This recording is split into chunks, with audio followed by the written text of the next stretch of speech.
Folks, welcome to another edition in Real Estate Experts. As always, I'm your host, Glenn Twiddle, bringing you leading experts from around the country and around the world to help you traverse the minefield that is the real estate industry here in Australia. And today I am pumped to be bringing you author, speaker, hired gun consultant, literally one of the most sought after real estate minds in this country.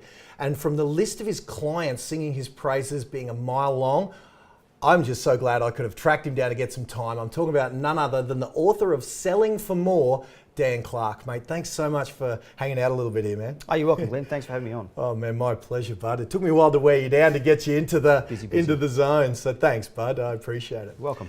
So, bud, before we get to kind of some of the highlights, I suppose, from your book of how you can get people and you get those raving fans, getting them all this top dollar. Mate, the whispers on the grapevine that there's a couple right now sailing around the world and they give you credit for the yacht they're on. Mate, I can't let you go without starting there. What the hell's that all about? Look, it started I'd say about 8 months ago. I went out to do an appraisal. Barry and Ancha Jones, throw a shout out to them. I love them. They were one of the best clients that I ever work with. And really a tribute to somebody that takes what I've said, runs with it totally, and then gets an outstanding result. But for me at the start, wasn't really about that. It was about creating that relationship with them. Worked with them for quite some time, gave them a list of things to get done, and they did absolutely everything. And we really transitioned from being sort of, client and or from clients to more building that relationship to trusted advisor. And I really respected that, and it was a really good result. Yeah, but and is that the case though? They're on a yacht now. They are on the extra money that you got them. They are, yeah. Wow. And Barry, throw a shout out to Barry as well. He'd sort of said to me, we need top dollar for our property, and that's why you're here. We need to make sure that we get absolutely every single cent. And the result that he was hoping for, we got $20,000 above that result, which was still over the asking figure. And I remember sitting down and having a conversation with them, and Ancha, she's a beautiful woman, and she'd sort of said to me, we have the ability at the moment now to go and buy a bigger boat. We'll be able to do everything on a much grander scale with what you've been able to do for us. So for me, it was really empowering and quite humbling actually to have that sort of effect on somebody's life. And I follow them now even on their blogs going around the world. I'll give them a shout out. What's the blog? ABC, if you can believe that. Like ABSEA or ABC? ABSEA. Wow. Yeah, ABC. Let's Google that. Let's put a little link Ancha up for that. And Barry, ABC. Wow. So yeah, it's pretty cool. Marketers in their own right. Yeah, that's right. Yeah, it was a really good experience, and I often have correspondence with them. I've got pictures with them sailing around the world, and one of my favourite places, the Mediterranean, because I've never been there yet. You're too busy working, bro. Too busy working. Yeah, can't get away from the grind. But nice. yeah, it was really good. Mate, stunning result, and I love hearing stories like that. It really. Actually, let me ask you this. This is an important question. Every real estate agent that I've ever met, whether they've been guests on this show, which are the best of the best, or any real estate agent out there in the marketplace, and we've studied this industry en masse, they all talk the talk as if they can get those results for clients. If you ask any of them, why should I sell my property with you? They'll all say, because we can get the highest price. And yet that can't be the case for all of them. Not everyone can be number one. Not everyone can be the best. How do we sort out the ones that are telling the truth versus the ones that can say it but don't deliver it? Like, how do we find the Dan Clarke? Say we've got one of our audience that's in, down in Brisbane, and they're not lucky enough to live on the Sunshine Coast hinterland where they can just call you. Yeah. They live in Brisbane, or they live in Sydney, they live in Melbourne. How can our viewer find the Dan Clarke of their area when it's such a sea of talkers but not walkers? First, I think the most important part is, how does your agent present? I mean, we're in a professional industry. When the agent first comes to your front door, how do they present themselves? Are they early? Are they late? If they were late, do they send you a message and say, look, I'm running 5 minutes late? What sort of marketing are they putting in to your business straight away? So that's the actual family home. So are they sending you out materials that are helping and assisting? Follow-up is key, I think, and it's really important. Okay, so tell me about follow-up, because I've asked a few people on this show about follow-up. I've had some people tell me, we're not, because I've interviewed consumers and I've been a consumer. So sometimes you go to rarely, you go to an open house, for example, and the agent follows you up like a stalker. I mean, it's embarrassing. Yep. You know, like 3 calls a day, and it's almost like literally you don't want to give them your number because what mostly happens though is you're completely ignored. Yep. Where's the sweet spot? What should we want as a consumer that would identify awesome level of follow-up? Yeah, well, definitely coming out to an open home is a good way for the agent to showcase themselves. You know, you would want to be, or our audience would definitely want to be seeing what sort of presentation they had at the front. Yeah. So when they're there, do they present professionally? And remember, real estate is all about relationships and being a people person. If that agent is rude to you or doesn't ask, how's your day, welcome to the house, all those things I think are little key indicators for a bit of a strategy behind the person trying to get to know someone. Because surely that's par for the course though, just being nice. I guess at the end of the day, you know, I find it difficult to comment on that a little bit because me and my team, you know, that's the way I've trained them. So I think when our broader audience is out there in the better part of the country, interviewing their agents secretly, you want to see how they present when they get to the front. You know, are they informative? Do they give you any information about the property? You know, do they welcome you to the property? Do they make you feel welcome to the property? Do they point out the areas that they love about the property? But just on follow-up, the next thing you want to get, thank you for attending the open. Some sort of text message, maybe it's picture driven, I'm not sure, depending on what they're getting out in the market space. Then it should be a follow-up call that day. Letting them know how it went. Okay, we had 6 groups of people through, we've got multiple offers on the property, this is your chance to put an offer forward, would you like to put an offer? The 3 key questions I think at any open, and something that your viewers should be looking at, would be this. What did you think of the property? What did you think of the price? Do you want to put an offer on it? So they're asking for your business. Right? And that's what any agent should be doing. If they're missing those 3 questions right at the very beginning, run. Just get back in your car and leave, right? Even after that.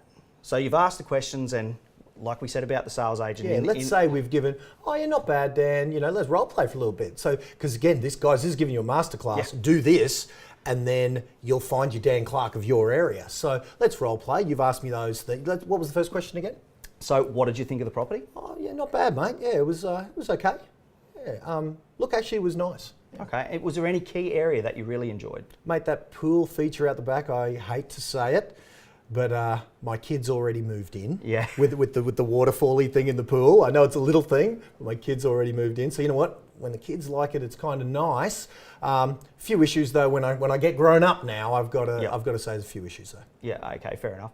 And so on that, what did you think of the price of the property? For the right. Look, it's close. If we were going to get it, you know, it was a bit up there for us. Okay. Are the owners open for an offer? Well, look, at the end of the day, we've got an offers over figure for a reason. As you can see, there was plenty of interest here today. What the vendors have asked me to extend to all buyers would be simply this. They would like to start at the offers over figure, right, and then move forward from there. So if you are interested in putting an offer forward today, on the back of the form that I've given you, there's an offer to purchase. There's also a multiple offer form on there. Would that be something you'd be interested in filling in? Yeah, okay.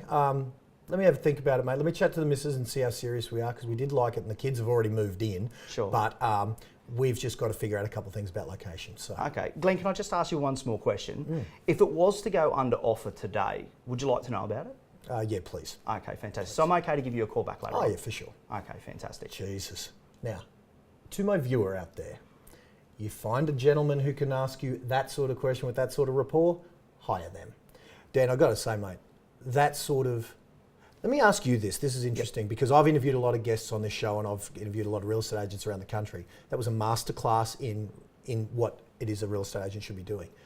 How much effort did it take to get that good fluid and get those words to kind of linguistically back me into a corner? So I had to give you some good answers, even though I never felt pressured. How much time, effort, energy did that take to get good? A lot. It was, look, I'm a people person and I've been in the hospitality industry for a long time. I did everything from waiting tables to security. So, you know, you learn a thing or two, I guess, along the way. But in some regard, you know, it was practiced in front of a mirror, you know, over and over again. It was going through the process of when I first started out with another really good agent, making mistakes. watching when you're talking to someone and then them going, oh, getting that really bad reaction, I guess it was. So, and then later on down the line, when I started to further my career, getting world-class coaching, I think that was really important for me because it taught me what to say and how to say it. So I guess in essence, to answer your question, Glenn, years to do that, years and years. I would say 3 years to be confident, but it was a script that I continually had to run. I continually had to work on it and then be humbled by the fact that someone else might have known more than me and say, look, that's okay, but it's not great. And to learn that. So that's, I think, over years of getting that, and now I'm passing that on to my team. And other agents. And other agents, I love how other agents are coming to you to get coached, rightly so, because of your mastery. I've bought in a lot of properties. I've bought in 12 properties in my life, and it's kind of weird to say that I've always bought well because the agents didn't have that skill that you just demonstrated. I can tell you, if they did, they would have got, because I'm an emotional buyer, they would have got more money out of me had they have deployed just some very good words like you did. I guess it is true that all agents aren't created equal, mate. So your reputation is well deserved, my friend. Thank you. So my next question kind of follows on from that, mate. And you've demonstrated, even in those early kind of buyer follow-up calls, almost some pre-negotiation skills. Tell me about the importance of negotiation, because your reputation in that area is across the country. Tell me about negotiation, why it's important, and kind of how it is that you get so much money for people there sailing around the world on yachts. Sure. Well, let me just take you back a step before that. So obviously before, Glenn, we were talking about, speaking to that buyer, understanding what that buyer is, and asking questions. Sometimes when you're on the phone a little bit later on with that buyer, I'm trying to disarm them. Okay, so... Well, you got me talking about my kid loving the water feature. And by the way, in my house, I was just mentally... going back to my kid falling in love with a water feature. See, Glenn, you're probably a little bit harder than most other people because you bought and sold before. So targeted at someone that is not used to this sort of line of questioning. And let's face it, when you go out to an open home, welcome to the property, here's a brochure, in you go. That's most agents. That's it, right? So when we're calling them back later on, I've already started a negotiation with that party. So I'm talking to them, look, sorry to bother you. I know you probably got to go to work tomorrow or something along those. Oh no, I fly back the next day. Oh, so you're a fly in, fly out worker. Okay, so the potential for you to have a bit of money is there. I'm asking them, how's their finance? How's everything going? So I'm starting to structure my negotiation with that particular buyer. Now I've created this thing called the 10 Hot Buyers Club. Now that 10 Hot Buyers Club, they're up on my board. So should I list a property, even before I go and do that listing, I've got a group of people, 10 hot buyers that are already ready to go. Now I'll show those buyers that property, should it fit, before we actually get into the marketing space. Now what I'm able to do consistently over a given period of time is get an offer before we actually get to that property. So that has factored into being a key strategy. So there's nothing better than being at that front door before the open actually gets underway and saying, ladies and gentlemen, welcome to 1 Smith Street. There is an offer on the property today. So there's that little bit of disappointment. So it's almost like you're already at multiple offers. Correct. With most of your listings. Correct. Before you've taken it to the marketplace, but you're still taking it to the marketplace to encourage that competitiveness. Exactly. Sir, whenever I sell any of my properties, even down in Brisbane, can you please come down? Yeah, absolutely. We'll work something out. But there's nothing more empowering than for the agent as well, because I've already done that negotiation previous. The multiple offer situation is a fantastic situation to be in because it's not an auction. You really do have to put your best foot forward. So then when I was to call you back that afternoon, hey Glenn, just a really quick call. You did want to know if there was an offer on the property. I have several. This is your particular, chance to put your offer forward. So immediately your mind starts jumping forward. I've got to be over the offers over figure, right? There was a lot of people today, and none of this is a lie. It's all 100% true. You've seen it all. Yes. So now my power as a negotiator is not so much me trying to sell you the property, it's you telling me how much you're going to pay for the property. Wow. And that's completely different. It's a different mindset to going in there saying you've got to buy it and you've got to pay this price. Yeah, the amount of people who just said to me a script like, probably on 8 out of my 12 properties is, what offer would you like to put in? And I'd tell them. And it'd never be at the price, it'd be 30% below, and they'd get me up maybe 10%. they'd get their sellers down 20%, and they'd think they'd done a good job of negotiating me up. It's crazy, mate. I'm glad I'm not buying from you. Yeah, it's funny you should say that. I do have a client that I was regularly selling through early on in my real estate career, and he would always do that.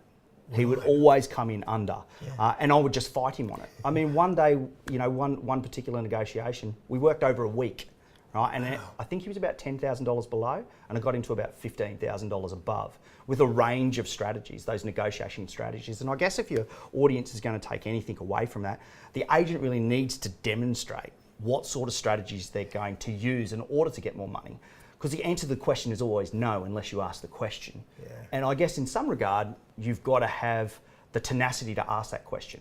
So when I was saying previously to that as well, real estate is all about building those relationships.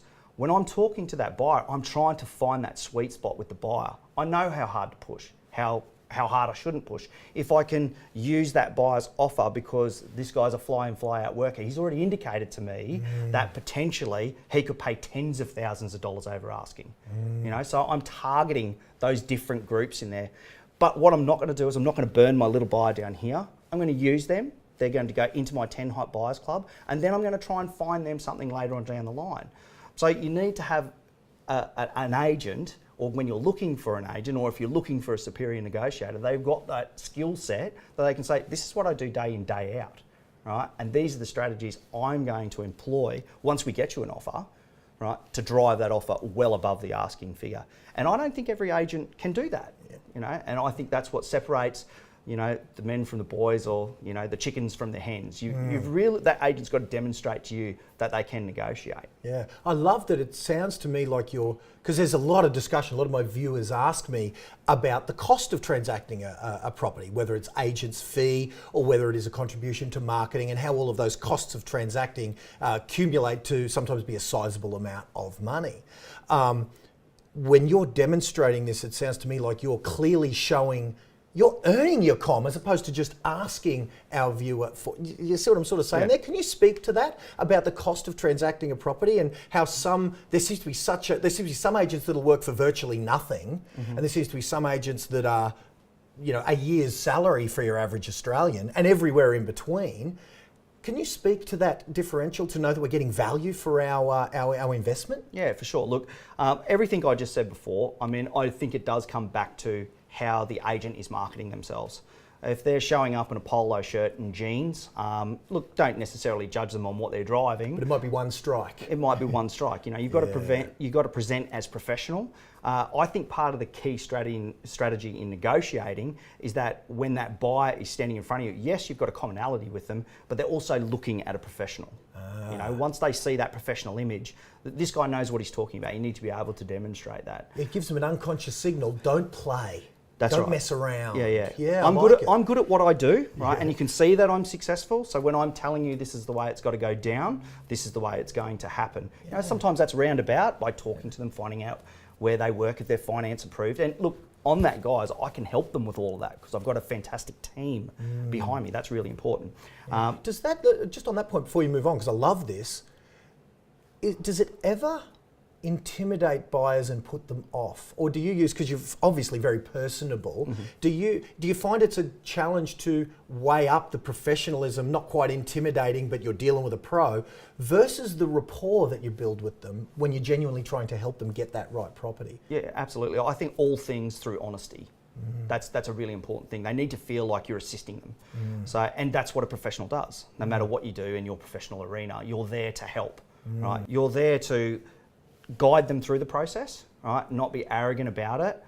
For instance, some buyers, they might not know the full ramifications of the offer they're putting forward. And I see that a lot when they're filling out the documentation.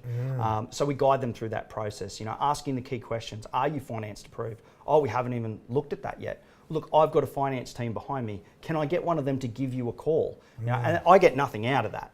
That is purely and simply to help them.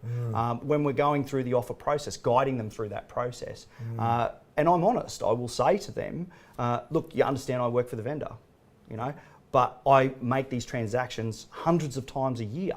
I'm pretty sure it's hundreds. I don't want to reel into thousands, but I make hundreds of transactions a year. Right? I'm here to help you try and secure the property at my vendors, Yeah. say so, basically. Yeah. So I think that it's really important to make sure that when you're giving them that service, you're helping them. You are assisting them. Right? If you burn that buyer at the end of the day, they may not use me again. Right? They may not come to the multiple offer situation that we were talking about before. So I definitely don't try to intimidate people, and I think honesty is always that best policy. Yeah. So with the stuff that I'm showing them, it's tangible. Yeah. They can see that, and I've helped hundreds of buyers buy properties at ridiculously high prices from my vendors. Right? But it's because I've got that finance team behind me. I've got another team behind me, always working in order to assist. I've got, or you should be looking at that microcosm of your agent. Do they have a buyer's agent that's working with them, or somebody that's running buyers, a vendor manager that's running all the vendors and stuff as well. So there's a big team behind that one transaction. So everybody has a part to play, and it's about assistance. It's about looking after someone. Yeah. For instance, if you're in a shop and somebody comes up to you and they start a conversation with you, not "can I help you?" They start a conversation with, "That's a great shirt," or "I love those shoes on you." Automatically you're like, "Oh yeah, they're all right, aren't they?" Right? You're a little bit disarmed, okay, because you're trying to help them. Maybe you might ask, "Look, if you need anything, give us a buzz," right? And then they'll walk away. "Hey, actually," So I think it's assisting people and trying to help people in a respectful manner and being professional. That is the disarming side of it, so they don't feel intimidated. Doesn't work all the time, mind you. I mean, you've always got that clash of personalities, but at the end of the day, that's for me what it comes down to: not intimidating and that genuine want to assist. I love it. You're engaging the old sneaky tactic of showing people, convincing people that you can help them by actually helping them. Yeah. Sneaky tactic. Good old-fashioned service. Nice, mate. There's something that I've heard you write about. I'm not sure if it's in your book, but you called this practice that is a trap for perhaps sellers out there of Australian real estate, and you've called it buying the listing. And you said it's one of the biggest traps that anyone can fall into when choosing an agent or taking a property to the market. Can you explain to us what buying the listing is as a practice and why it's such a dangerous, I suppose, an expensive and costly mistake or trap to fall into? Yeah, excellent question. And look, I see this a lot all over the country. And I mean, I've got a big network of other real estate agents that I work with as well. And I hear it a lot of times, "I lost the listing for this reason and that reason." For me personally, I actually watch the statistics. I do my research, and I think that's a really important thing. So what is buying the listing though, first and foremost? Buying the listing, coming in, overinflating the price, getting the vendor's eyes to light up and promising them that you'll be able to get them well above the asking figure when potentially it's not there. So is it, when the agent does that and the seller falls for it, why does the agent do it if it's never going to happen? And why is it a mistake, I suppose, for the vendor for the seller to believe it? The agent does it normally out of desperation. If they come up against decent competition, it can be intimidating for them. So it's their only real sales point. I can get you this for your property. Right, not backed up on any evidence. Not backed up on any sort of sales research. And that's what you really want from your agent. They're showing you statistics, what is sold down the road, what is selling in the area, the medium capital growth. Now, don't get me wrong, I don't always list properties that, at that market value. Yeah, because you get above market value all the time. Exactly, and I know that, but there's a strategy in how to do that. There is a yes and no, a do's and don'ts list of things that you should be doing. Right. So I would have the honest conversation with the vendor. Does it cost me listing sometimes? Absolutely. Really? Okay. Hands down. Wow. And even as one of the noted agents in the area, the best agent in my patch, in my area, I still lose out to other competition because, as you say, they do things like this. They do things like this, but not even that. As I said to you, I like that real honest, straightforward approach. And when you've got other agents out there that are doing the opposite of that, they are trying. And look, every now and again, you'll jag one. Right. You'll jag a higher price, and then it makes the agent look fantastic. I prefer a strategy approach. Yeah, where it's predictable. Where it's predictable. Yeah. I've got a formula. I call it the P formula, to make sure that we can keep it repeatable, because any good formulas are repeatable. But the trap for our audience today is... Yeah, before we get into the P formula, let me ask you what it means to the seller why shouldn't they go for that jag price if sometimes it happens? You know, what's the downside, I suppose, of having a crack at the higher price and maybe just bringing it back if we were too high?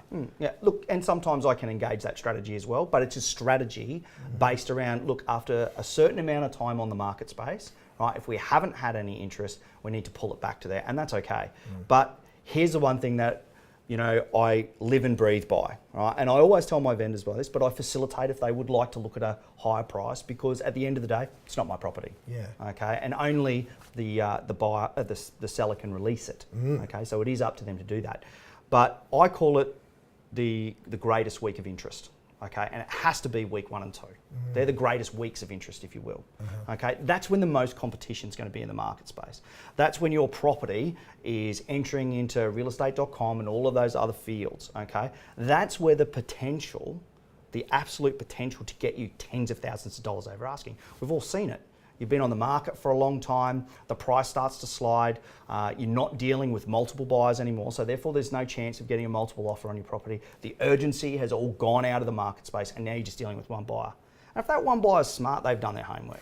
You've been on the market for maybe 3 months, right? In that market space, maybe you've had 2 cuts in price, right? Do you think that we're actually going to pay that price if you've been in the market space for 3 months? The answer to that question is no. I'm embarrassed to say that's kind of when I'm the buyer negotiating against an agent, that's what I do. One of the first questions I ask is how long it's been on the market, and if I find some indicators like that, my price is below. I may have seen the drop and I go in lower again. And you know, but again, that agent, if they were looking out for the best interests of their seller. So is that the problem, that you lose that critical time? Absolutely. And if you lose that, you can never get it back. You can't get it back. You can't get it back. And you know, for the buyer space at the moment, the digital footprint is huge. So I can actually jump onto realestate.com, I can get a subscribership to RP Data, and you know, I'd encourage some of your viewers to look at that. And they can see when you were listed, how much you were listed before. There is no more. The real estate agents used to be the custodians of that information. Now Google is. Correct. You know, and I've helped buyers buy other properties from other agents and gone in to look at that research. You know, and agent to agent, there's a lot less BS.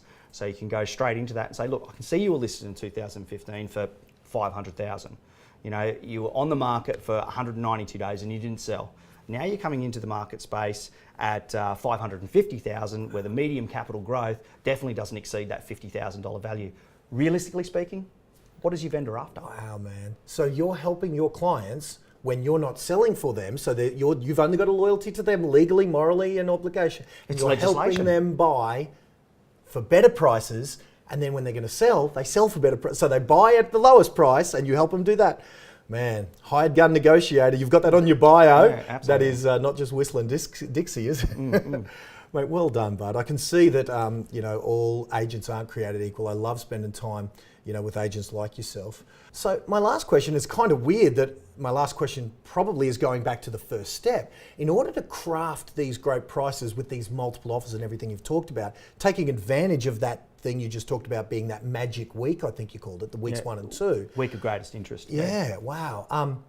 Tell us about the marketing that gets all the bodies, that gets a big full open home where you're sitting out the front saying, ladies and gentlemen, welcome, instead of just 1 and 2 at a time, like you see at a normal open home. You might see, you know, I've been to open homes where I've been the only one. Tell us about the marketing that drives this influx of herds of people to your listings, where I've seen it firsthand that's not usual. No, it's not usual. And look, great question as well, Glenn. It's multi-layered. That's the truth of it. Gone are the days where you can just slap a sign up on the front of the property and throw it up on realestate.com. And just on realestate.com, because it's a massive area of interest, I know, it makes up 75% of the buyer space, okay? But the most important question is, how is that buyer space being utilised? Right? There's very, very simple things that you can do with realestate.com. Changing the lead photo. You know, for all the sellers out there, when they're potentially looking for an agent and a marketer, not an advertiser. Yeah. There is a big difference between real estate advertiser and real estate marketer.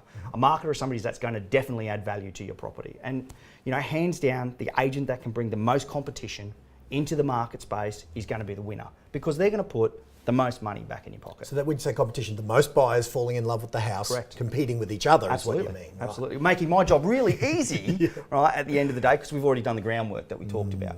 So marketing, I believe that you've got two cornerstones, all right? The presentation of your property, right? That's where a lot of the dollars are, offset by the balance of a really good world-class marketing campaign. Like I said, there's a big difference now. Sign in the front up on realestate.com. That's all it used to be for years. That's right. And I guess a lot of agents kind of lent back on that, you know, and then they worked maybe a little bit harder on their negotiation skill, because realestate.com in its infancy, it was very, very popular. You know, that's where kind of everybody shopped. Marketing has changed dramatically in the last 10 years, as I'm sure you can appreciate. Well, I'm loving when I see what you're doing even on unique new media like Facebook and with videos and things. The days of just doing that sign real estate are over. Well, you know what? Maybe they're not over, but they're certainly over in your business. Yeah, definitely. And look, I think every bit of marketing, whether it be digital media, whether it be paper, whether it be personalised to the street, around the area, they all have to work in unison, right? And that's what I mean by multi-layered marketing. So not just throwing it up on realestate.com, as many portal sites as your agent can get you on, right, to flood the actual digital market space.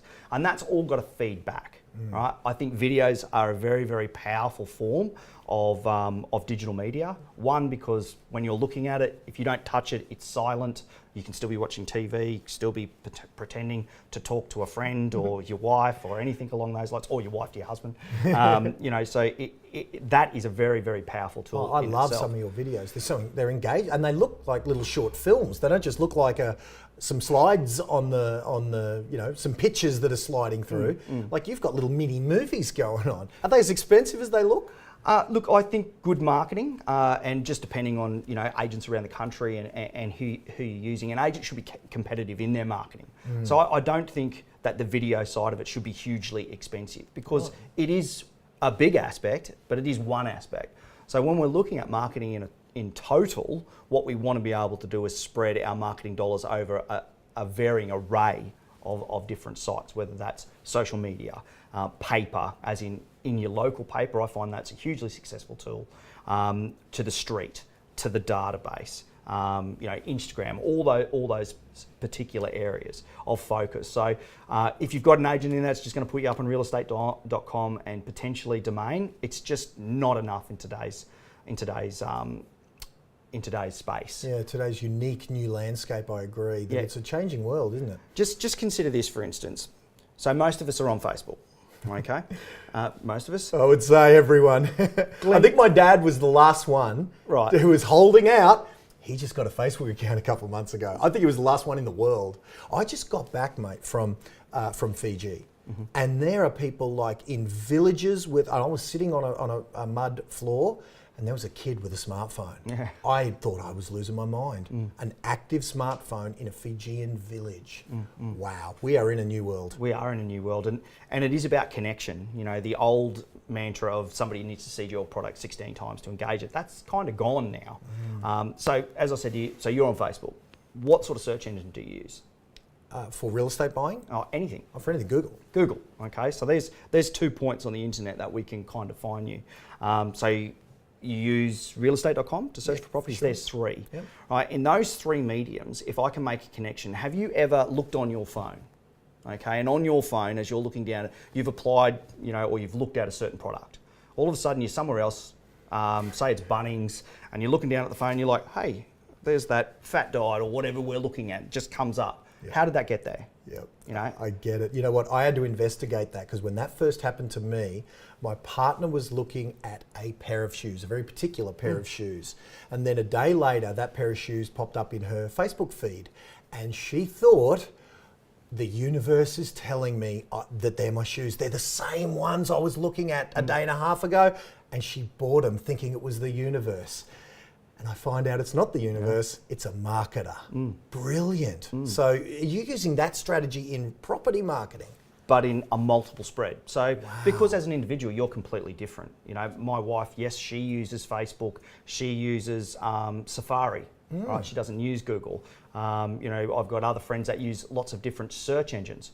So we're trying to get across the whole internet space Not only that, but we're using all the paper marketing and everything as well. So for your older generation, probably not as up to speed on Facebook, although there's definitely a trend in that changing. Yeah, when my quite dad went dramatically. in, I think that's the last one, but agreed, certain demographics still would read the paper for sure. So paper, a letter out into your street, and maybe that's a database. So we're trying to get at least 20 different mediums to contact as many possible people to get that across to all of the buyers, you know, when you're selling. So as a marketer, I guess the key strategies that I would be looking for in a potential agent, right, is how are they showing you that they're doing that, you know? And I guess in that regard, if you did your research on the actual agent, you'd find that their sales turnover is quite large.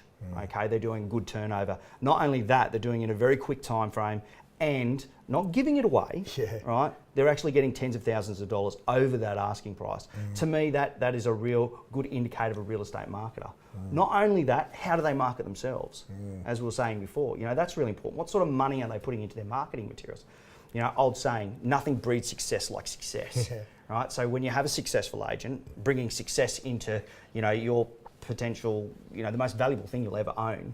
You want someone that's successful. You don't want to just give it away to anybody. And I believe marketing, like we were saying before, you know, your presentation, your marketing, your cornerstones for selling. Without that, you've got nothing, really. Agreed. So I think marketing, yes, very, very important. And it's got to be done comprehensively and multi-layered, not singularly. Those days are finished. I love it that you're after, you know, say a dozen buyers at that front door, and from the sounds of it, it's not one way you're getting 12, it's 12 ways you're getting one. That's right. I love it. So unique, mate. It's been an honour hanging with you.